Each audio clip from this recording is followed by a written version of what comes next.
За ВАЗ-69 маркийн тээврийн хэрэгслээр 5 мл-ийн тариур 7200 ширхэг, 2.5 мл-ийн тариур 3300 ширхгийг, туслын систем 800 ширхэг, клизм тавигц 500 ширхгийг тус оруулж ирэхээр завдсан байна.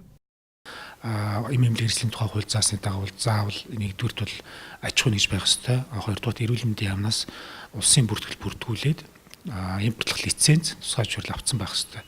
Гэтэл бол иргэн хүн бол мэдээж импортлохгүй. Хоёрдугаар тээврийн хэрэгсэл нь бас тээврийн хэрэгслийн жижиг тэргээр оруулж ирдэг нэг бас зөрчиж байгаа. Өөрөөр хэлбэл тээвэрлэлтийн горим, тэгээд улсын бүртгэлийн гэрчлэгээгүй, лицензгүй, түүнээс гадна дагалдах баримт бичиггүй.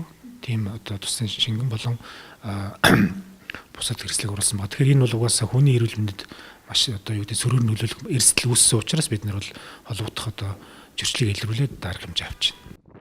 Тухайн эмнэлгийн хэрэгслүүд нь холбогдох баримт бичиггүй, хаяг шошгоны шаардлага хангаагүй байсан байна. Тухайлбал туслын систем нь орос хэл дээр, клизм тавигч нь хятад хэл дээр тайлбартай байжээ. Хэрвээ энэ асуудлыг илрүүлээг бол бас хүний эрүүл мэнд ямар нэгэн байлга хохирох эрсдэл үүсэж байгаа гэсэн үг.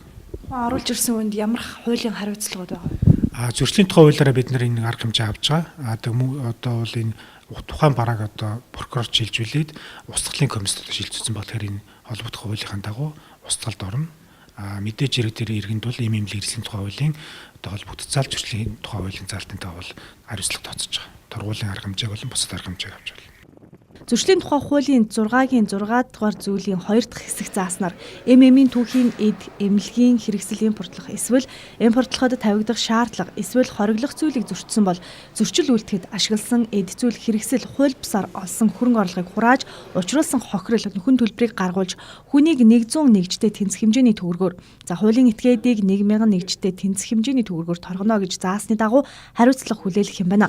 Гэхдээ энэ удаагийн зөрчил нь хүний эрүүл мэнд амь настай холбоотой асуудал учраас эрүүгийн хэрэг үүсгэн шалгаж магадгүй юм байна.